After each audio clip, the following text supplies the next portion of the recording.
Dan insya Allah kita akan masuk sekarang kesempatan ini di materi ke-8 di bab haji dan umrah, masalah tertahan. Ya, mungkin ada sebagian teman-teman yang lihat flyer yang ada di medsos kami tertulis tertahan. Ya, bagi yang tidak mengikuti dari awal bab haji dan umrah, mereka tidak tahu apa itu tertahan. Ya. Yakni, kata Syekh Abu Bakar Jazair rahimahullah, yakni terhalang untuk memasuki Mekah. Itu maksudnya tertahan masuk ke Mekah. Atau wukuf di Arafah. Jadi wukuf di Arafah adalah kewajiban haji. Bahkan tidak ada haji tanpa wukuf di Arafah. Makanya di Saudi itu kalau ada orang-orang yang sakit pun selama mereka belum meninggal, kalau mereka sudah datang niat untuk haji, lalu mereka terhalang, misalnya mereka sakit, mereka tiba-tiba dirawat di rumah sakit, maka dibawa pada hari Arafah itu dengan diihramkan dan dibawa ke Arafah. Karena dengan hadir di Arafah, maka dianggap dia sudah mengerjakan ibadah haji. Saya ulangi materi ke-8 masalah tertahan, yakni terhalangi untuk memasuki Mekah, mungkin karena peperangan, mungkin karena ada udur-udur yang lain, atau wukuf di Arafah. Baik itu karena ada musuh, ya, atau karena sakit, atau halangan-halangan lainnya yang tidak bisa dihindari. Bagian tertahan wajib menyembelih seekor domba atau sapi atau unta di tempat tertahannya, atau mengirimkannya ke Mekah jika memungkinkan. Ada footnote di bawah, nomor 1195. Sebagian ahlul ilmi, maksudnya ulama, berpendapat bahwa yang tidak mampu berkurban maka ia wajib berpuasa 10 hari. Hal ini dikiaskan pada orang yang meninggalkan satu kewajiban dari pelaksanaan ibadah haji tapi tidak dapat membayar dam. Kan kalau ada orang melakukan pelanggaran haji, mereka harus sembelih hewan, misalnya mencabut bulu badannya, memakai parfum kalau sudah niat, sudah kita jelaskan itu ya. Dia sudah pakai ihram, kemudian dia pakai parfum gitu kan. Ini bisa kena hukuman dam, menyembelih hewan. Ya, kalau tidak mampu dia puasa selama 10 hari. Ya. Jadi 3 hari di Mekah dan 7 hari pada saat pulang ke negerinya. Ya. Kemudian dia bertahallul dari ihramnya. Maksudnya cukur rambut, kemudian dia buka ihramnya, lalu kemudian dia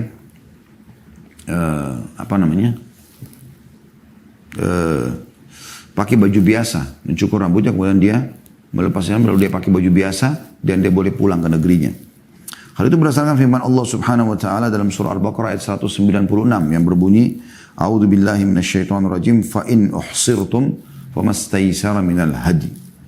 Jika kalian terkepung, terhalangi oleh musuh atau karena sakit, maka sembelihlah kurban yang mudah didapat. Nah, ini teman-teman ada sebabnya ya. Jadi pada saat Nabi SAW juga mau menuju ke umrah ya, setelah perang Ahzab. Perang Ahzab tahun 5 Hijriah ya. Dikepungnya kota Madinah oleh 10.000 pasukan, termasuk pasukan paling besar 4.000 dari 10.000 itu adalah pasukan Quraisy. Mereka Allah Subhanahu wa taala bubarkan ya, dan kalahkan mereka dengan sendirinya ya, dengan kuasa Allah Subhanahu wa taala. Muslimin tidak melawan karena mereka dalam kondisi lemah pada saat, cuma dibuat parit, lalu Allah Subhanahu wa taala mengalahkan mereka. Ya, Allah kirimkan angin kepada mereka dan pasukan yang Allah lebih tahu. Makanya kita di hari-hari ini pun kita sering mengucapkan, atau di Idul Adha nanti, wa hazamal ahzaba wahda, dan dia mengalahkan pasukan Ahzab. Pasukan 10.000 orang yang mengepung kota Madinah di tahun 5 Hijriah ini, Allah kalahkan wa hazamal ahzab, dan mengalahkan pasukan Ahzab wahda, sendirian. Ya. Nah, pasukan Ahzab ini pada saat sudah bubar, Allah tiupkan angin yang kencang membongkar kemah-kemah mereka. Setelah mereka mengepung Madinah 43 hari lebih, mereka akhirnya pulang. Nah, Nabi SAW setelahnya mengajak para sahabat untuk umroh. Keluarlah kurang lebih 1.400 orang bersama Nabi SAW. Ya. Mereka keluar pakai baju ihram, melewati miqat Bir Ali di Madinah. Ya. Kemudian mereka pergi, tapi mereka membawa pedang. Ya. Biasanya memang kalau umrah tidak bawa pedang, tapi Nabi SAW suruh bawa pedang. Karena memang muslimin baru saja habis dikepung ini. Pergilah mereka, teman-teman sekalian, sampai tiba di Hudaybiyah. Kurang lebih 80 km dari kota Madinah, kota Mekah, jaraknya ya. Kalau sekarang menggunakan kendaraan mungkin sekitar hampir setengah jam lah ya. Intinya teman-teman sekalian, muslimin pada saat sebelum tiba di sana, orang-orang Quraisy bersangka buruk. Mereka berpikir muslimin keluar dari Madinah untuk menyerang Mekah. Karena mereka tadinya habis mengepung Madinah gitu kan. Dan mereka tidak berhasil pada saat itu. Teman-teman sekalian, Nabi SAW waktu mendengar orang-orang Quraisy keluar dengan 3.000 pasukan. Sementara jumlah sahabat 1.400. Nabi SAW berkata kepada beberapa atau para sahabat ridwanullah alaihim, siapa yang tahu jalan menuju ke Mekah, tapi bukan jalan yang umum dilewatin. Supaya Quraisy tidak tahu kita ini sudah tiba di Mekah. Maka ada sahabat mengatakan, saya Rasulullah. Kebetulan memang dia asli penduduk Mekah. Ditunjukkanlah jalan lika-liku di dalam padang pasir sampai masuk dan tiba-tiba sudah muncul di wilayah Hudaybiyah. Dan Hudaybiyah itu teman-teman, pas setelah Hudaybiyah sedikit langsung ada gapura besar tertulis batas wilayah haram. Itu wilayah haram sudah. Nah, orang kalau masuk wilayah haram dari zaman Quraisy pun begitu ya. Ini dimuliakan sekali tempat ini. Sehingga kalau sudah masuk wilayah haram, mereka nggak bisa lagi menahan muslimin. Kalau tidak, mungkin seluruh jazirah Arab akan menyerang Quraisy. Kenapa orang mau ibadah walaupun itu muslimin, beda ibadah mereka. Karena mereka juga orang-orang musyrik mengerjakan ibadah haji ya. Cuma mereka syirik kepada Allah. Maka pasti mereka akan sorotin Quraisy. Karena nggak boleh orang yang sedang umroh dan haji diganggu. Ya. Begitu juga keyakinan, begitulah keyakinan pada saat itu ya. Nah memang tidak boleh orang lagi ibadah diganggu. Tapi orang-orang Quraisy pun berkeyakinan seperti itu. Sehingga mereka berusaha menahan Nabi SAW jauh sebelum wilayah haram. Dengan tujuan mengusir pulang ke Madinah atau memang berperang gitu. Tapi dengan hikmah Allah SWT pasukan atau Nabi SAW dan sahabat tiba-tiba sudah tiba di Hudaybiyah. Dan Quraisy berada di belakang mereka. Lebih menuju ke arah Madinah. Akhirnya dengan hikmah Allah SWT pada saat sudah tiba di wilayah haram itu. Atau dekat wilayah haram. Nabi SAW di depan dan muslimin di belakang. Tiba-tiba unta Nabi SAW duduk. Ya, tiba-tiba duduk. Lalu para sahabat coba membangunkannya, coba mendorong, tidak mau. Ini tinggal selangkah lagi di depannya ada bendera yang ditancapkan oleh Quraisy itu wilayah haram. Kalau mereka masuk, Quraisy tidak bisa ganggu. Tapi dengan hikmah Allah Subhanahu Wa Taala, unta itu tidak mau berdiri. Maka Nabi SAW mengatakan biarkan dia. Sesungguhnya yang menahan unta ini adalah yang telah menahan pasukan gajahnya Abraha untuk menyerang Mekah. Artinya Allah Subhanahu Wa Taala memang menahan ini. Maka para sahabat pun menahan sampai Quraisy mengetahui muslimin sudah tiba di dekat wilayah haram. Mereka pun kembali, mereka heran. Kenapa muslimin tidak masuk nih? Kenapa nggak sampai masuk ke dalam? Maka mereka pun berkemah di hadapan kemah-kemah para sahabat. Lalu mereka terjadi negosiasi intinya antara muslimin dengan mereka. Yang ceritanya cukup panjang. Anda bisa ikutin dalam kajian kami di playlist YouTube di Sirah Nabawiyah insyaAllah. Tentang masalah kesepakatan Hudaybiyah. Nah, pada saat itu Nabi SAW tidak bisa masuk ke Mekah. Akadnya begitu sama Quraisy. Mereka harus pulang ke Madinah dan boleh umroh tahun depan. Apa yang terjadi pada saat itu? Hukumnya adalah Nabi SAW mencukur rambut beliau. Ya. Mencukur rambut beliau. Kemudian beliau mengajak para sahabat untuk kembali ke Madinah. Jadi beliau melepaskan ihramnya karena tertahan oleh musuh. Nah ini contoh, ini kasus yang memang terjadi langsung real di masa Nabi alaihi salatu wassalam. Ya. Tentu ini teman-teman sekalian beda kalau orang belum niat ya. Kalau misalnya Anda baru mau keluar dari Jakarta, baru menuju ke bandara, ternyata tiba-tiba Anda sakit, naudzubillah, atau ada orang tabrakan, dia tidak jadi berangkat. Ini nggak berlaku pada dia. Ini berlaku kalau orang yang sudah melewatin miqat dan sudah niat, ya. Mereka sudah pakai ihram, mereka sudah niat dan mereka sudah melewatin miqat dan tiba-tiba tidak jadi, tidak bisa haji ataupun umrah, maka di saat itu kena hukum ini. Mereka menyembelih hewan, lalu mereka tahallul, ya, atau memang yang tidak mampu untuk menyembelih hewan. Karena tidak punya kemampuan, misalnya mereka berpuasa selama 10 hari, 3 hari di Mekah, dan 7 hari pada saat pulang ke negerinya sebagai bentuk ketaatan kepada Allah Subhanahu Wa Taala. Itu materi ke-8. Materi ke-9-nya, berhubungan dengan haji dan umrah ini adalah tawaf wada atau tawaf perpisahan. Dianjurkan setiap muslim dan muslimah setiap kali mau meninggalkan Mekah, di akhir harinya, ya, mereka melakukan tawaf. Dan usahakan selepas tawaf itu tidak menginap lagi di Mekah. Karena dianggap itu adalah yang dia tutup ibadahnya dengan tawaf tersebut. Tentu dia masih boleh sholat. Misalnya Anda mau tinggalkan Mekah menuju ke Jeddah, seperti umumnya biasa travel-travel kita ya, kami pun biasa begitu kalau di Mekah, kita tinggalkan Mekah habis duhur misalnya. Ya. Jadi umumnya supaya tidak telat nanti kalau keluar dari hotel, karena habis sholat duhur, itu sudah kami anjurkan duhurnya digabung sama asar, kemudian ke hotel, dan itu koper semua sudah naik di bus dari jam 10 pagi atau jam 9 pagi ya. Sudah, atau jam 10 pagi lah sebelum duhur sudah disiapkan semua. Udah bukan naik di atas busnya, tapi proses semua sudah ditaruh di depan kamar dan sudah melalui proses naik ke bus gitu kan. Karena kalau naik ke bus, busnya nggak bisa tunggu lama. Biasanya sudah ditaruh semua di lobi hotel atau di bagian bawah dekat bis ya. Jadi mereka jemaah haji atau jemaah umroh hanya pulang ke kamar hotel, makan lalu naik bus lalu menuju ke Jeddah lalu ke bandara gitu kan. Nah biasanya tawaf wada'nya dikerjakan di waktu duha, ya, di waktu duha. Ya. Nah ini boleh saja karena memang kita nggak nginep lagi. Karena kalau dikerjakan tawaf wada'nya selepas duhur, maka akan memakan waktu yang cukup lama yang akhirnya membuat terlambat menuju ke Jeddah. Apalagi kebanyakan pesawat kita yang ke Indonesia, kalau yang naik Saudia, naik Garuda biasanya jam 7 malam, jam 8 malam. Belum lagi bandara memberikan peraturan kalau yang penerbangan internasional di Saudi itu harusnya hadir 5 jam sebelum penerbangan ya. Karena ada proses imigrasi, ada proses pemeriksaan, ada bagasi dan segala macam gitu. Ya seperti itu. Nah tawaf wada ini bagian daripada anjuran yang dikerjakan di Mekah. Kita dengarkan bagaimana Syekh Abu Bakar Jazair rahimahullah mengatakan, beliau mengatakan tawaf wada merupakan salah satu tawaf haji yang 3. Ya.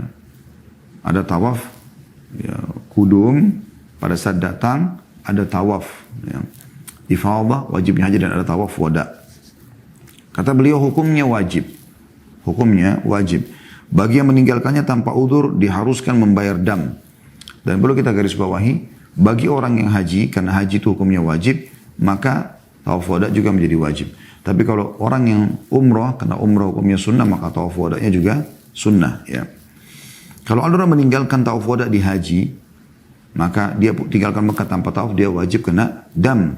Dam artinya menyembeli hewan. Ya. Di sini menyembeli domba. Ya. Ini untuk dia bagikan nanti di Mekah. Sedangkan yang meninggalkannya karena udzur, maka tidak wajib membayar dam. Ya. Udzur syar'i, dia sakit, dia nggak memungkinkan lagi gitu kan.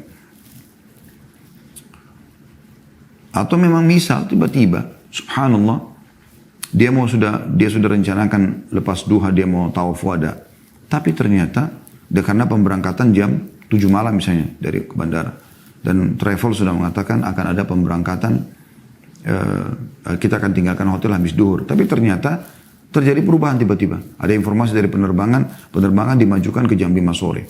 Dan harus jam 8 pagi atau jam 9 pagi sudah harus meninggalkan Mekah. Tidak sempat tawaf wada. Maka ini bukan di tangan dia punya udzur sekarang.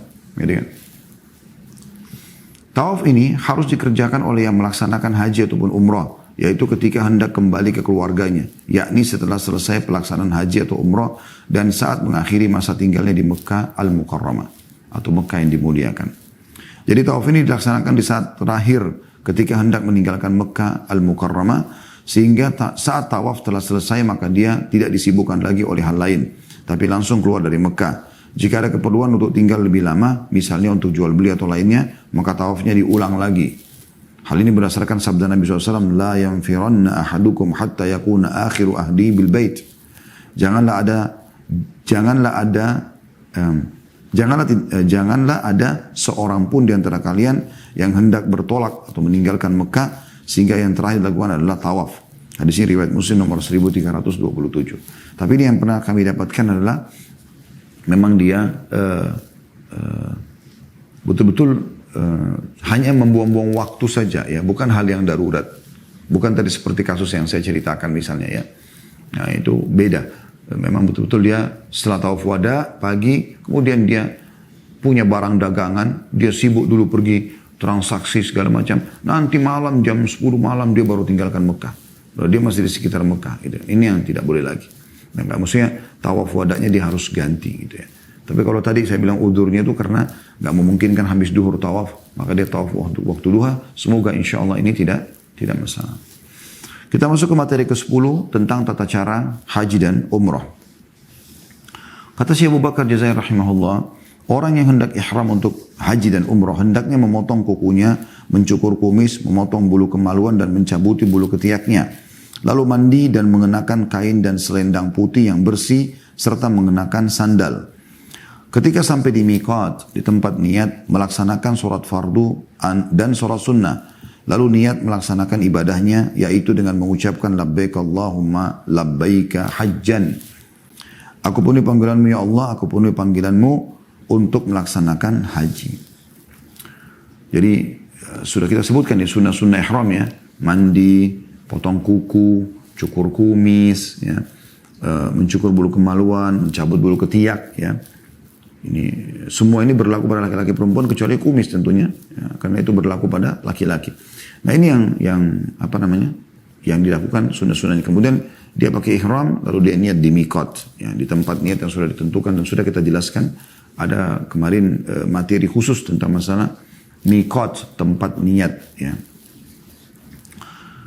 Kemudian setelah itu, setelah dia mengucapkan labbaik Allahumma hajjan, ya Allah aku jawab panggilanmu dengan santun untuk haji. Kalau umrah labbaik Allahumma umratan, ya Allah aku jawab panggilanmu dengan santun untuk umrah. Ya. Demikian yang diucapkan, kata beliau, bila hendak melaksanakan haji ifrat. Jika yang hendak dilaksanakan adalah haji tamattu', maka yang diucapkan adalah labbaik Allahumma labbaika umratan. Aku memenuhi panggilanmu ya Allah, aku memenuhi panggilanmu untuk melaksanakan umrah. Dan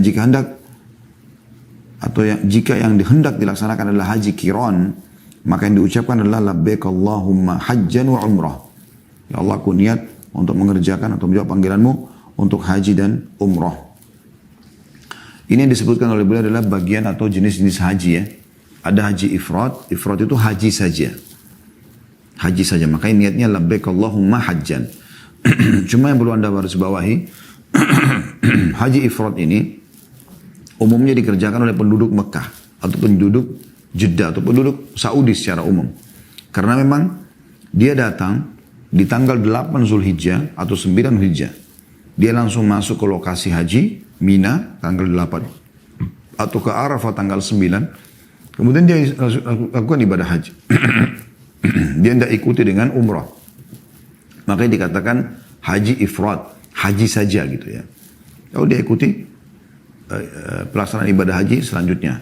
Seperti wukuf di Arafah, mabit di Muzdalifah, kemudian juga mabit di Mina sampai hari-hari tasyrik selesai, kemudian sambil jumrah ya, seperti itu. Kalau haji tamattu, haji yang kedua, tamattu artinya menikmati ya. Ini umrah dulu baru haji.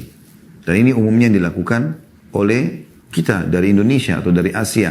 Karena kan kita biasanya masuk ke Saudi itu lebih cepat waktunya. Kita masuk maka kita umrah terlebih dahulu. Umrah seperti umrah biasa ya. Dia dari atas pesawat, kalau kita langsung mau masuk ke Jeddah lalu masuk ke Mekah lewat Miqat Yalam di Yaman, ya kita udah niat untuk melakukan ibadah umrah. Lalu kita masuk ke Mekah, lalu kita tawaf, sa'i, ya, kemudian tahallul, lalu buka baju ihram. Lalu kita seperti penduduk Mekah biasa. Tinggal sampai tanggal 8 Zulhijjah, hari Tarwiyah, masuk ke Mina. Ya. Masuk di Mina, sholat duhur, asar, maghrib, isya, nginap di Mina sambil berzikir kepada Allah, banyak beribadah kepada Allah. Besoknya tanggal 9, kemudian baru ke Arafah dari waktu ya, duha ke atas atau menjelang duhur sampai menjelang terbenam matahari. Malam tanggal 9 itu atau malam lebaran Idul Adha ke Muzdalifah, nginap. Hari raya Idul Adha dikenal dengan hari nahar. Maka jemaah umrah atau jemaah haji, tepatnya jemaah haji ini mereka melakukan jumrah aqabah, melontar. Setelah melontar, mereka boleh tahallul dan mereka pakai baju biasa lagi. Lalu kemudian mereka punya kewajiban melaksanakan tawaf ifadah, tawaf wajibnya haji, juga mereka berkurban. Lalu mereka nginap di Mina hari tanggal 10 Idul Adha itu dengan baju biasa, sholat duhur asar, maghrib isya, kemudian sampai besoknya tanggal 11 dikenal dengan hari tasyrik. Tanggal 12 ini mereka nginap juga di sana dan Selama tanggal 11 dan 12 ini mereka melontar jumroh 3 kali. Kecil, sedang, besar. 7 butir. Nah, kalau orang yang mau menyempurnakan hajinya, dia tinggal sampai tanggal 13. Tapi kalau tanggal 12 orang sudah mau keluar, bisa juga. Umumnya saran kami tinggal sampai tanggal 13. Ya, seperti itulah. Nah, jadi orang haji tamattu ini dia umrah dulu, kemudian dia tinggal di Mekah seperti biasa. Ya, apalagi kloter-kloter pertama yang berangkat kalau pemerintah itu jauh sebelum haji mereka sudah tiba di sana ya. Bisa 2 minggu lebih bahkan gitu kan. Jadi mereka habis umrah, mereka seperti penduduk Mekah. Cuma kerjanya sholat bolak-balik ke Masjid Haram untuk mengejar pahala, baca Quran dan segala macam. Setelah itu baru mereka haji, setelah itu mereka pulang ke Indonesia. Ini tamattu. Jadi umrah dulu baru haji. Yang ketiga haji qiran. Ya, artinya menggabungkan antara haji sama, tapi dia haji lalu umrah ya.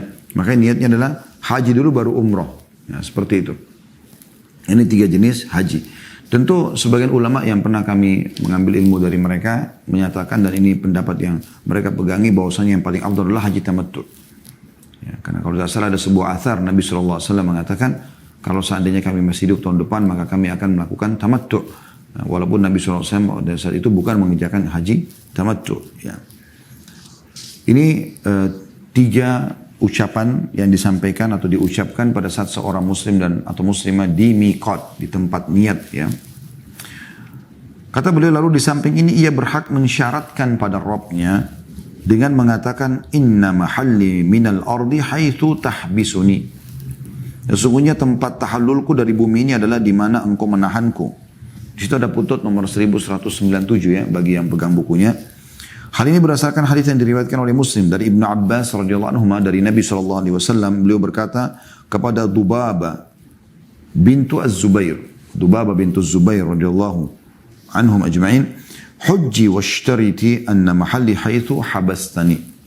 Berhajilah engkau dan syaratkanlah bahwa tempat bertahallulku adalah tempat di mana engkau menahanku. Demikian itu karena Dubaba saat itu sedang sakit. Lalu dia bertanya kepada Nabi SAW, maka Nabi SAW menganjurkan untuk mensyaratkan hal tersebut. Artinya, kalau sampai dia tidak bisa lagi lanjutkan perjalanan, dia boleh bertahallul, lalu kemudian dia pulang. Dengan demikian, jika ada halangan untuk melanjutkan pelaksanaan ibadah haji atau umrahnya, misalnya karena sakit atau lainnya, maka ia boleh bertahallul dari ihramnya atau mengakhiri ihramnya, dan tidak ada dosa atasnya. Kemudian melanjutkan talbiyah dengan mengeraskan suara, tetapi tidak berteriak-teriak. Ya, labbaik Allahumma labbaik, labbaik la syarika laka labbaik, innal hamda wan ni'mata laka wal mulk la syarika lak. Hanya saja dalam hal ini wanita tidak boleh menyaringkan suaranya, kendati demikian boleh sedikit mengangkat suara sekedar terdengar oleh sesama wanita. Kemudian dari itu, kata beliau, dianjurkan baginya untuk berdoa dan bersalawat kepada Nabi SAW setiap selesai bertalbiyah. Ya. Dianjurkan pula untuk memperbaharui talbiyah setiap kali berubah posisi dari berkendaraan atau turun dari kendaraan atau sholat atau berjumpa dengan sesama jemaah. Nah, ini juga perlu kita ingatkan karena banyak jemaah subhanallah mereka naik di bus tidak talbiyah atau cuma 1-2 kali kemudian setelah itu dia sibukkan diri dengan hal yang lain dan tidak pernah talbiyah lagi sampai di Mekah. Dianjurkan memperbanyak talbiyah, perbaharui talbiyah. Bus istirahat turun lalu kemudian naik lagi bertalbiyah lagi gitu kan. Lain dari itu, hendaknya menjaga lisannya dari selain berzikir kepada Allah dan menjaga pandangannya dari hal-hal yang diharamkan Allah Subhanahu wa taala melihatnya. Dia sedang beribadah. Walaupun di luar ibadah ini juga dilarang, tapi dalam ibadah ini harus dia lebih jaga ya, kesucian hubungannya dengan Allah. Hendaknya pula selama di perjalanan memperbanyak perbuatan baik dan kedermawanan dengan mengharap agar hajinya mabrur, sehingga dengan begitu ia berbuat baik kepada orang-orang yang membutuhkan. Ya, misalnya berbagi-bagi makanan ya, dan segala macam. Tersenyum dan berbuka manis kepada sama jemaah, lemah lembut dalam bertutur kata dengan mereka, senantiasa ringan memberi salam dan makanan. Ketika sampai di Mekah dianjurkan baginya untuk mandi sebelum memasukinya dan saat mencapainya. Hendaknya masuk dari atasnya, lalu ketika sampai di Masjidil Haram memasukinya dari pintu Bani Syaibah atau Babus Salam sambil mengucapkan Bismillah wa billahi wa ilallah Allahumma ftah li abwaaba fadlik, dengan menyebut nama Allah, dengan izin Allah dan kepada Allah, ya Allah bukakanlah bagiku pintu-pintu fadilahmu atau keutamaanmu. Jadi ini tentu yang beliau bahas adalah dari zaman Nabi SAW. Memang orang kalau masuk ke arah Masjidil Haram, ya, arah jalannya Mekah pada satu memang ke bab Bani Syaibah ini. Jadi ada pintu gerbang Mekah dulu satu. Tentu sekarang sudah tidak bisa kita ngontrol ini ya. Yang penting kita masuk ke Mekah insya Allah. Dan kalau Anda mau mandi lagi, pernah kita jelaskan di awal-awal bahasan masalah haji dan umrah ini ya. Kalau kami dulu di Uhud Tour, semoga Allah SWT mudahkan kita lagi melaksanakan terus-menerus umrah dan haji insya Allah sampai ajal datang nanti. Allahumma amin. Maka kalau dari Madinah, dan sering kami buat program memang dari Madinah, supaya jemaah berangkat dari Jakarta, tiba ke Madinah dan adaptasi dulu dengan cuaca di sana. Kemudian baru kami berangkat umroh dari Madinahnya. Nah, pada saat kami masuk atau akan meninggalkan hotel, saya sudah mengingatkan jemaah supaya mereka mandi, potong kuku, cukur bulu kemaluan, cabut bulu ketiak atau cukur bulu ketiak, ya, mencukur kumis bagi laki-laki. Ini semua dilakukan di kamar hotel. Kemudian turun di bus sudah pakai baju ihram. Sehingga kita lewatin miqat, tempat niat kita sudah tinggal lihat dan kita jalan. Seperti itu ya. Nah ini bisa kita lakukan nanti pada saat tiba di Mekah. Nah, walaupun sepanjang jalan kita coba bertalbiyah, berdoa. Ada juga mau istirahat boleh, mau makan sejenak istirahat itu juga tidak ada masalah. Yang penting jangan membuang waktu pada hal-hal yang sia-sia. Kemudian sampai di Mekah boleh tentu seseorang itu teman-teman sekalian mandi lagi, tapi dia tidak boleh pakai sabun dan sampo, ya, pakai sabun dan sampo, ya, seperti itu. Kemudian pada saat dia masuk ke dalam Masjidil Haram, saat melihat Ka'bah, mengangkat kedua kakinya, ya, mengangkat kedua kakinya sambil mengucapkan Allahumma antas salam wa minkas salam fahina rabbana bis salam. Allahumma zid hadzal baita tashrifan wa ta'ziman wa takriman wa mahabatan wa birran. Wa zid man syarrafahu wa karramahu mimman hajjahu aw i'tamarahu tashrifan wa ta'ziman wa takriman wa mahabatan wa birra. Alhamdulillahi rabbil alamin katsira kama huwa ahluhu wa kama yanbaghi li karami wajhihi wa izzi jalalihi. Walhamdulillahi alladhi balagani baitahu wa ra'ani lidhalika ahla. Walhamdulillahi ala kulli hal. Allahumma innaka da'uta ila hajji baitikal haram wa qad Allahumma innaka da'uta ila hajji baitikal haram wa qad ji'tuka lidhalik. Allahumma taqabbal minni wa'fu anni wa aslih li sya'ni kullahu la ilaha illa ant. Ya, jadi ini beliau sampaikan, tapi di sini saya lihat tidak ada rujukan ya. Apakah ini sesuai dengan ada memang hadis khusus menyampaikan masalah atau tidak? Tapi ini penyampaian beliau pada saat lihat Ka'bah. Yang kami tahu memang mengucapkan Allahumma antas salam wa minkas salam tabarakta wa ta'ala ya dzal jalali wal ikram. Artinya seperti yang kita baca selepas salat itu. Tapi saya akan bacakan terjemahannya yang beliau katakan ini. Ya Allah, Engkau maha sejahtera dari mula kesejahteraan itu. Maka hidupkanlah kami dengan kesejahteraan. Wahai Rabb kami, ya Allah, tambahkanlah pada rumah ini atau Ka'bah kehormatan, keagungan, ya, kemuliaan, kewibawaan dan kebaikan. Dan tambahkanlah kepada orang yang menghormati dan memuliakannya di antara orang-orang yang berhaji atau berumrah padanya. Berupa kehormatan, keagungan, kemuliaan, kewibawaan dan juga kebaikan. Segala puji bagi Allah yang sebanyak-banyaknya, Rabb atau pencipta semesta alam, sesuai dengan keagungannya dan sebagaimana seharusnya bagi kemuliaan wajahnya dan kemuliaan keagungannya. Segala puji bagi Allah yang telah menyampaikanku ke rumahnya dan menganggapku pantas untuk itu. Segala puji bagi Allah atas segala sesuatu. Ya Allah, sesungguhnya Engkau telah menyeru untuk berhaji ke rumahmu yang suci ini, dan kini aku datang untuk itu. Ya Allah, terimalah dariku dan ampunilah aku, serta perbaikilah segala keadaanku. Tiada Tuhan yang berhak disembah kecuali Engkau. Ini anjuran menurut beliau diucapkan pada saat seseorang itu melihat Ka'bah. Kemudian maju ke tempat tawaf, ya, dalam keadaan telah bersuci dan beriddiba. Ya.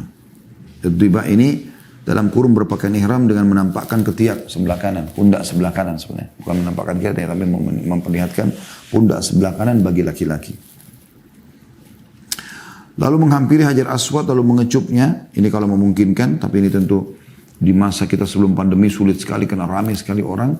Dan Nabi SAW sudah memberikan contoh yang lain. Kalau tidak mampu maka berikan isyarat dengan tangan kanan sambil membaca Bismillah, Allahu Akbar. Dan di masa pandemi memang ditutup sama sekali. Tidak ada lagi mencium Hajar Aswad. karena pasti akan ada interaksi, orang cium dari sini mulutnya, ya, liurnya dan segala macam ini kan bisa berbahaya kalau di masa corona ini, maka ditutup sementara. Kemudian beranjak dari Hajar Aswad, lalu berdiri tegak, meniatkan tawafnya sambil mengucapkan Bismillahi wallahu akbar. Allahumma imanan bika wa tasdiqan bi kitabika wa wafa'an bi ahdika wa ittiba'an di sunnati nabiyika Muhammadin sallallahu alaihi wasallam. Artinya dengan menyebut nama Allah dan Allah Maha Besar. Jadi pada saat menghadap Hajar Aswad, mulai mau tawaf kan mulai dari situ. Kita membaca ini. Kalau kita bisa cium, maka kita cium, lalu kita baca. Kalau kita nggak bisa cium, maka berikan isyarat dengan tangan, lalu kita bacain. Bismillahi wallahu akbar, dengan menyebut nama Allah dan Allah Maha Besar. Allahumma imanan bika, ya Allah ini saya lakukan karena keimanan kepadamu. Wa tasdiqan bi kitabika, dan membenarkan isi kitabmu Al-Quran. Wa wafa'an bi ahdika, dan memenuhi janji padamu. Wa ittiba'an di sunnati nabiyika Muhammadin sallallahu alaihi wasallam, dan mengikuti dan mencontohi sunnah Nabi Muhammad sallallahu alaihi wa alihi wa sahbihi wasallam. Kemudian memulai tawaf dengan memposisikan Ka'bah di sebelah kirinya. Jadi melawan arus jam ya. Jadi Ka'bah sebelah kiri, lalu kita mulai tawaf. Dimulai dari Hajar Aswad, kemudian kita mulai tawaf. Kemudian memulai tawaf dengan memposisikan Ka'bah di sebelah kirinya dengan berjalan cepat atau berlari kecil jika ia tawaf kudum. Tawaf yang awal datang. Ya. Dan hendaknya ia berdoa atau berzikir atau bersalawat kepada Nabi SAW hingga sejajar dengan rukun Yamani, lalu mengusapnya dengan tangan dan mengakhiri putaran dengan berdoa, Rabbana atina fid dunya hasanatan wa fil akhirati hasanatan wa qina adzabannar. Ya Rabb kami, berikanlah kepada kami kebaikan di dunia, kebaikan di akhirat, dan peliharalah kami dari api neraka. Hadis ini riwayat Bukhari. Jadi selama dari Hajar Aswad, ya, Anda bebas untuk kalau misalnya ini kita posisikan Ka'bah ya. Misalnya ke Ka'bah, kita dari Hajar Aswad kita tawaf nih, terus kita berdoa bebas sampai ke Rukun Yamani. Rukun Yamani adalah sudut yang sebelum Hajar Aswad. Sudut yang sebelum Hajar Aswad. Ini Anda baca di sini, Rabbana atina fid dunya hasanah wa fil akhirati hasanah wa qina adzabannar. Selanjutnya tawaf lagi untuk putaran kedua dan ketiga, terus seperti itu sampai yang ketujuh. Kemudian putaran kedua dan ketiga, tadi yang berjalan cepat sedikit ya. Kemudian pada saat memasuki putaran keempat tidak lagi berjalan cepat, tapi berjalan biasa dengan tenang hingga selesai putaran keempat. Demikian juga atau untuk putaran-putaran selanjutnya. Selesai tawaf, menuju multazam dan berdoa sambil menangis penuh kekhusyuan. Maksudnya multazam ini adalah antara Hajar Aswad dengan pintu Ka'bah. Kemudian menuju makam Ibrahim, lalu sholat 2 rakaat di belakangnya. Ini sunnahnya habis tawaf sholat 2 rakaat dengan membaca rakaat pertama Al-Kafirun, rakaat kedua Al-Ikhlas. Kemudian menuju makam Ibrahim lalu sholat 2 rakaat di belakangnya. Pada rakaat pertama setelah membaca Al-Fatih membaca surah Al-Kafirun, Qul ya ayyuhal kafirun, dan pada rakaat kedua setelah membaca surah Al-Fatih membaca Al-Ikhlas, Qul huwallahu ahad. Selesai sholat menuju sumur Zamzam lalu minum dari situ sambil menghadap Ka'bah hingga kenyang. Kemudian meminumnya atau ketika meminumnya hendaklah berdoa sesukanya dan baik pula mengucapkan Allahumma inni as'aluka ilman nafi'a wa rizqan wasi'a wa shifa'an min kulli da'. Ya Allah, aku memohon kepadamu ilmu yang bermanfaat dan rezeki yang luas serta kesembuhan dari segala penyakit. Jadi maksudnya tawaf, selesai tawaf 7 kali, sholat di belakang makam Ibrahim 2 rakaat dengan niat sholat di belakang makam Ibrahim.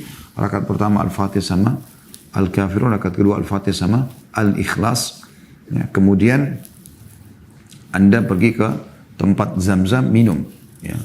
Minum di sini dan menghadap kiblat sambil berdoa kepada Allah Subhanahu wa taala. Dan di sini disarankan sekali atau dianjurkan agar setiap muslim dan muslimah pada saat minum Zamzam minum ya sambil meminta hal-hal yang baik dan hal-hal yang besar diminta.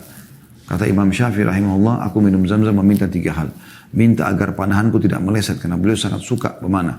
Dan beliau mengatakan setelah itu tidak pernah meleset. Yang kedua minta agar menjadi ulama muslimin. Dan saya tidak kenal Imam Syafi'i. Yang ketiga minta agar masuk ke dalam surga. Diminta hal yang besar. Jadi bukan cuma sekedar sembuh penyakit. Tapi minta apa saja. Karena Nabi SAW bersabda, Zamzam liman syuribalah. Zamzam sesuai dengan niat orang yang meminumnya. Kemudian menghampiri Hajar Aswad lalu mengusapnya atau mengecupnya atau mengusapnya. Lalu keluar menuju tempat sa'i dari pintu Safa sambil membaca ayat. Jadi kita bacakan ayatnya sebentar. Jadi maksudnya setelah selesai tawaf, selesai sholat di belakang makam Ibrahim, kemudian minum air Zam-Zam, ya, harusnya Anda menuju ke sa'i ke rukun yang setelahnya. Tapi sunnah Nabi SAW boleh kalau mampu kembali ke Hajar Aswad lalu mengucup atau mengusapnya. Tapi ini mungkin tidak memungkinkan sekarang ya.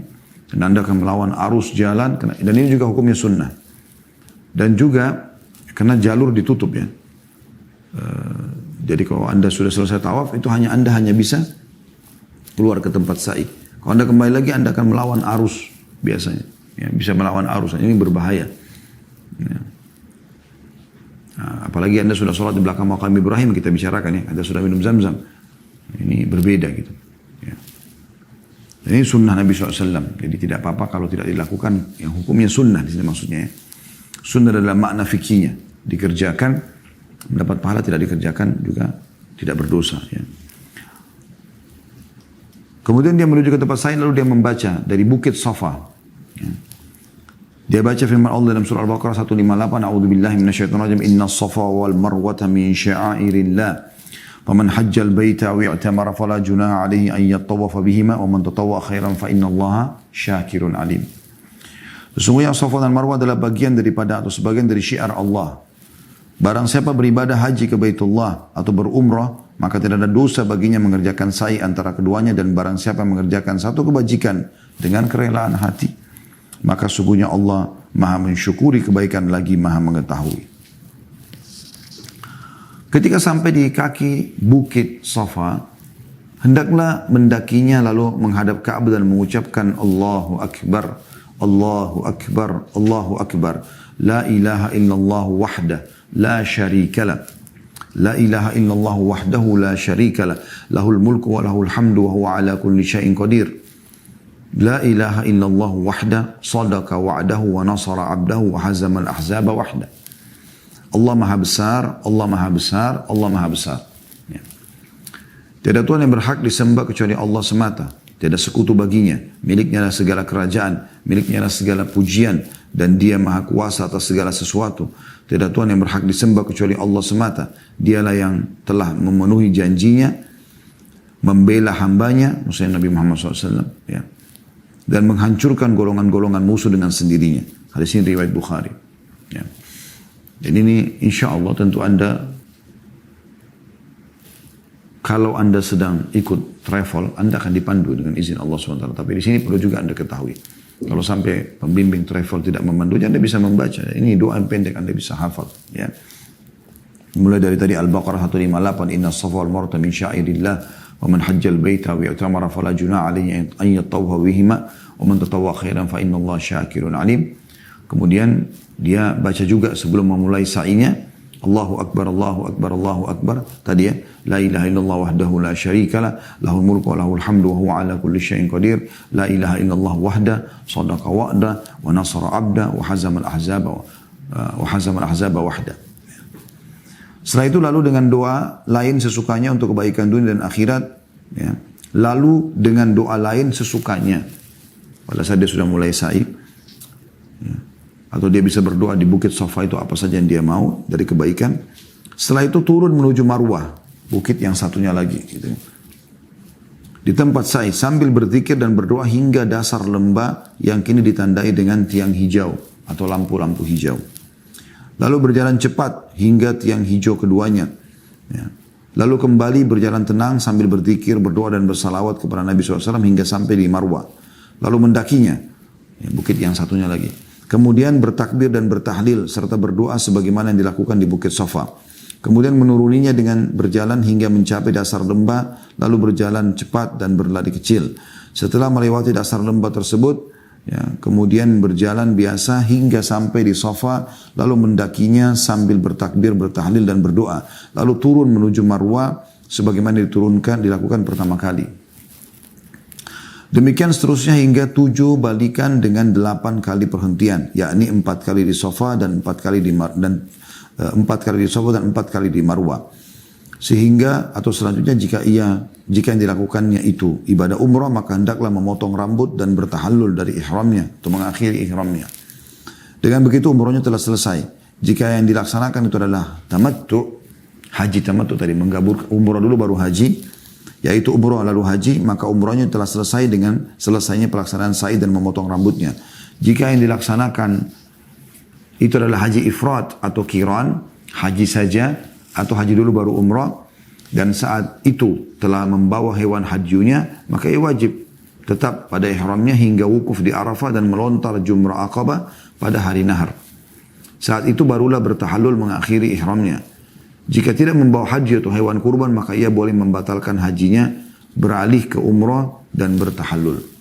Nah, ini ada foto nomor 1200 di bawah, sebagaimana yang dilakukan oleh para sahabat Nabi Ridwanullah alaihim pada saat haji wada, yang mana di antara mereka ada yang bertahallul dengan izin Rasulullah SAW, yaitu setiap orang yang tidak membawa hewan kurban. Itu kalau di ibadah yang dikerjakan di dalam sekitar Masjid Ka'bah atau di Masjidil Haram. Ya. Selesai umrah nih, baik itu untuk umrah saja atau orang mengerjakan umrah tamattu atau mengerjakan ya, tawaf dan sa'inya ifrad dan juga qiran. Ya. Kemudian pada hari tarwiyah tanggal 8 Zulhijjah, karena haji itu dari tanggal 8 sampai tanggal 13. Tanggal 8 Zulhijjah melakukan ihram dengan niat haji sebagaimana pelaksanaan ihram pada umrahnya. Demikian jika ia haji tamattu. Kan tadi kan dia pada saat selesai umrah kalau tamattu itu dia bertahallul, dia pakai baju biasa dan dia seperti posisi penduduk Mekah. Di tanggal 8 dia niat kembali haji lalu dia pakai baju ihram kembali. Adapun haji ifrad dan qiran atau qiran, maka ihramnya adalah yang telah dilakukan sebelumnya. Karena mereka tidak buka ihram setelah selesai tawaf dan sa'i tadi di awal tiba di Mekah. Maka ihramnya adalah yang telah dilakukan sebelumnya. Selanjutnya keluar menuju Mina pada waktu duha, agar bisa tinggal di sana sehari semalam dan melaksanakan sholat 5 waktu di sana. Tak kala matahari terbit di hari Arafah tanggal 9-nya, keluar dari Mina sambil bertalbiyah menuju Namirah melalui jalan Dab. Ini ada nama jalan di sana. Lalu singgah di sana hingga tergelincir matahari. Kemudian mandi, lalu menuju masjid tempat sholatnya Rasulullah SAW dan melaksanakan sholat duhur dan asar bersama imam secara jamak takdim dan qasar. Di Arafah ini tanggal 9-nya. Selesai sholat berangkat ke Arafah untuk wukuf di sana. Ia boleh wukuf di bagian mana saja di area Arafah. Di area Arafah. Hal itu berdasarkan sabda Rasulullah SAW, waqaftuha huna wa arafatu kulluha mauqif. Aku wukuf di sini, tinggal di sini. Ya. Dan Arafah seluruhnya tempat wukuf. Diriwayatkan oleh Imam Muslim. Jika bisa wukuf di padang, di bawah Bukit Rahmah, yaitu tempat wukufnya Rasulullah SAW, tentu lebih baik. Ia boleh wukuf sambil berkendaraan atau berdiri ataupun duduk sambil terus berzikir kepada Allah Ta'ala dan berdoa kepadanya hingga terbenamnya matahari dan sedikit memasuki malam hari. Selanjutnya bertolak dengan tenang sambil bertalbiyah menuju Muzdalifah melalui jalan Al-Ma'zimain. Itu ada nama jalan juga di sana ya. Dan singgah di sana. Sebelum menaruh perbekalannya, sholat maghrib terlebih dahulu, lalu meletakkan perbekalan, lalu sholat isya dan bermalam di sana. Ketika terbit fajar, sholat subuh tanggal 10-nya menuju ke Masy'aril Haram untuk wukuf di sana sambil bertahlil, bertakbir dan berdoa. Di sana ia boleh tinggal di bagian mana saja dari area Muzdalifah. Hal itu berdasarkan sabda Nabi SAW, waqaftuha hahuna wa jam'u kulluha mauqif. Aku wukuf di sini dan area jam'i atau Muzdalifah semuanya tempat perhentian. Hadis ini riwayat Muslim. Jadi kita tanggal 8 Zulhijjah pakai ihram yang tamattu, yang tadinya umrah dulu kemudian sudah pakai baju biasa, selama nunggu haji mereka ihram lagi dari kamar hotelnya, ya, itu niatnya haji tanggal 8 itu. Kalau yang ifrad dari awal memang haji, mereka setelah tawaf dan sa'i di awal datang, mereka tetap dengan ihramnya sampai tanggal 8 sampai selesai haji. Begitu juga dengan qiran, ya, mereka tidak buka ihramnya. Boleh ganti ihram baru kalau dia keringatan, boleh, ya. Tapi tidak boleh dia melanggar larangan-larangan ihram yang sudah kita pelajari, kayak memotong kuku, pakai parfum, berhubungan biologi suami istri dan seterusnya. Setelah itu di Mina mereka sholat duhur, sholat asar, sholat maghrib, sholat isya. Tanggal 8-nya dikenal dengan hari tarwiyah. Nginap sampai tanggal 9. Tanggal 9 pagi mereka atau menjelang duhur mereka bertolak menuju ke Arafah. Dan di Arafah mereka wukuf sampai terbenam matahari. Lalu di Arafah mereka sholat duhur asar, tapi di sini dijamak qasar takdim. Digabung antara duhur sama asar, dikasar, dipangkas jadi 2 rakaat. Ya, dipangkas menjadi 2 rakaat.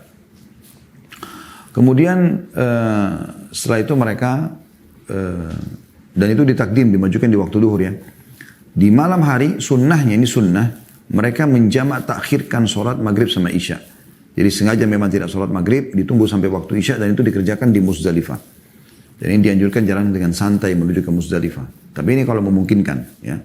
Cuma yang kami lihat faktanya di waktu kita sekarang ini, tentu sebelum pandemi ya. Setelah pandemi saya tidak tahu, mungkin lebih ringan. Sebelum pandemi Masya Allah haji sangat ramai. Ya. Sangat ramai, luar biasa. Ya. Dan tidak memungkinkan lagi kita, karena padatnya jalan dan macetnya, itu untuk nanti kita sholat maghrib dan isya di Muzdalifah. Kalaupun bisa, itu harus busnya dapat tempat yang agak lowong, kemudian dia bisa memudahkan jemaahnya untuk sholat di situ ya. Kami pernah lakukan bahkan di samping bus ya. Itu pun pada saat dapat tempat. Kalau tidak, kita agak sulit.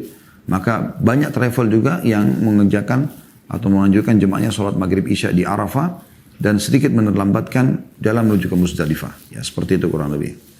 Nah, tinggal di Muzdalifah, ya, sunnahnya sampai subuh.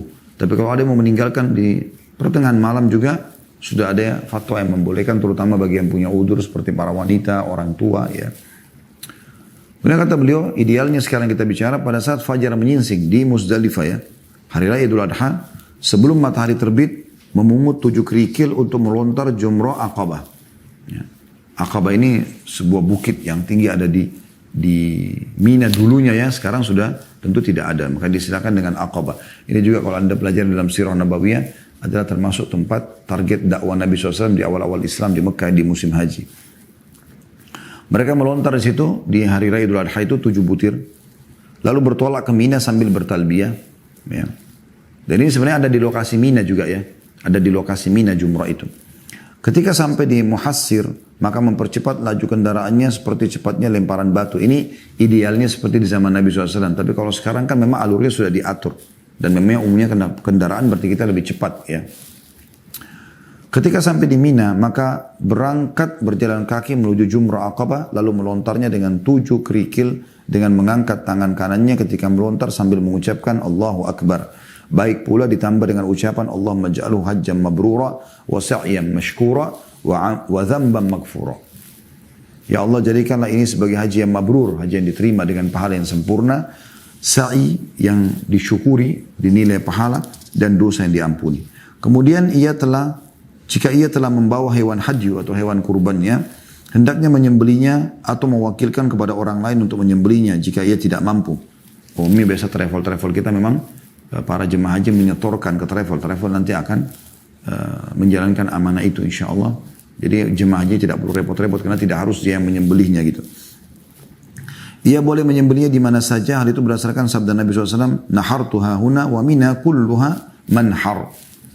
Aku menyembelih di sini dan area Mina seluruhnya tempat menyembelih. Hadisnya riwayat Muslim. Kemudian mencukur rambut kepalanya atau memendekkannya, dan mencukurnya lebih baik. Maksudnya gundul.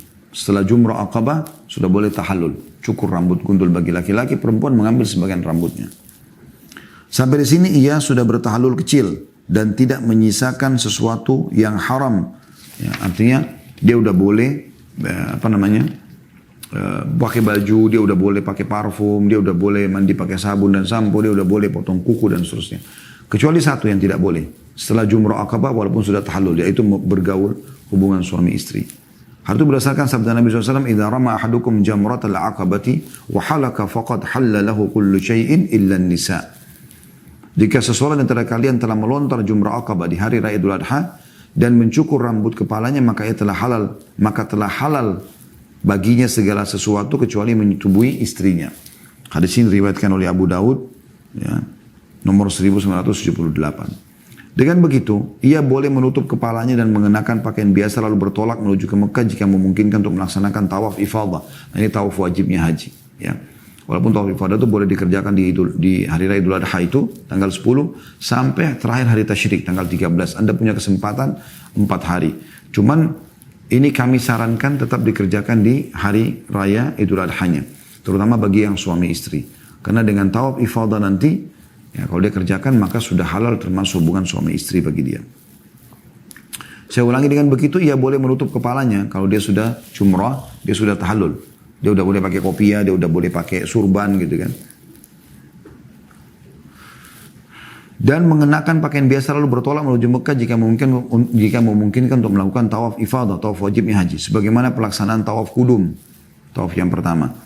Hanya saja ada atau tidak ada iddiba, ya, tidak memperlihatkan lengan kanan.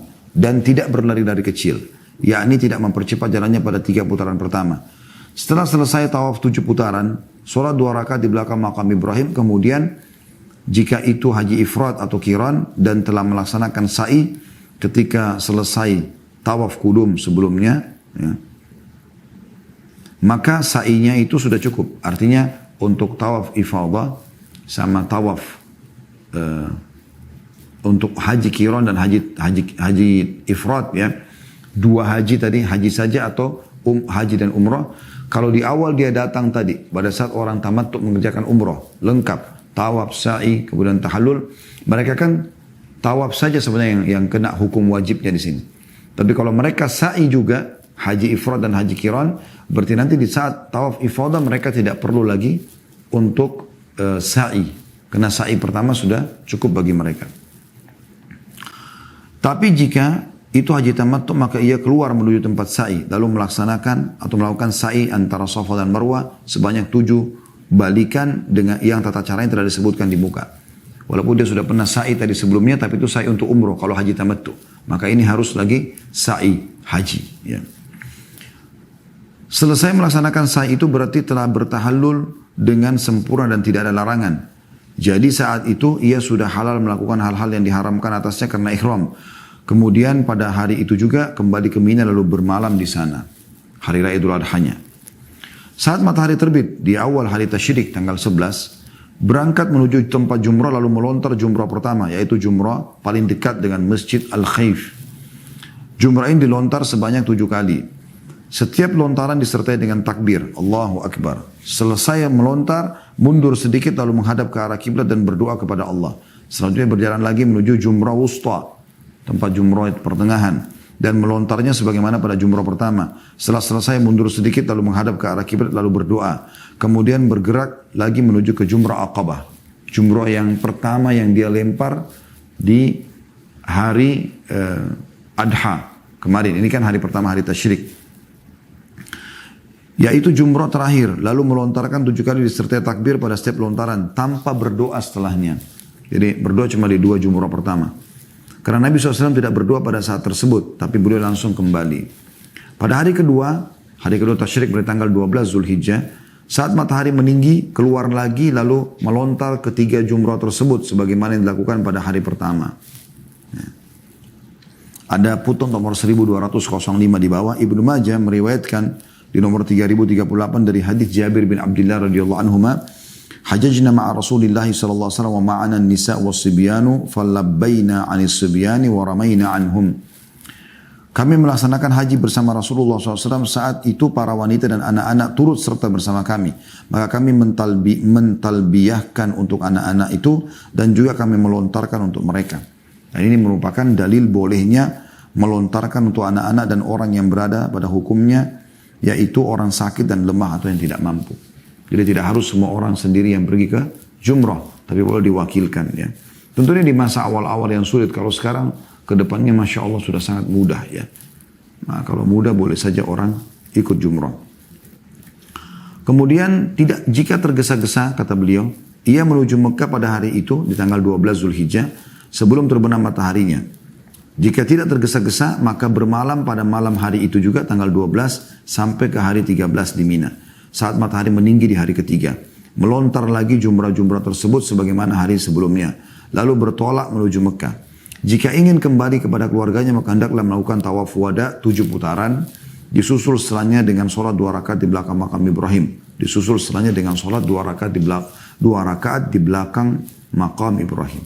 Lalu kembali pulang kepada keluarganya sambil mengucapkan la ilaha illallah wahdahu la syarikalah lahul mulku wa lahul hamdu wa huwa ala kulli syai'in qadir aibuna taibuna aibiduna li rabbina hamidun la ilaha illallah wahda sadaqa wa'da wa nasara abda wa hazama al-ahzaba wahda. Tidak ada Tuhan yang berhak disembah selain Allah semata. Tiada sekutu baginya, miliknya lah segala kerajaan dan miliknya segala pujian, dan Dia Maha Kuasa atas segala sesuatu. Kami kembali dengan bertaubat, ya, tetap beribadah dan selalu memuji kepada Rabb kami. Tiada Tuhan yang berhak disembah kecuali Allah semata. Dialah yang telah menepati janjinya, membela hambanya dan juga menghancurkan golongan-golongan musuh sendirian. Hadis ini diriwayatkan oleh Bukhari. Dan dengan ini alhamdulillah kita sudah menyelesaikan bahasan tentang haji lengkap dan umrah insyaAllah. Dan pertemuan akan datang kita akan masuk ke pasal ke-13 tentang ziarah ke Masjid Nabawi dan mengucapkan salam kepada Nabi SAW di kuburnya yang mulia.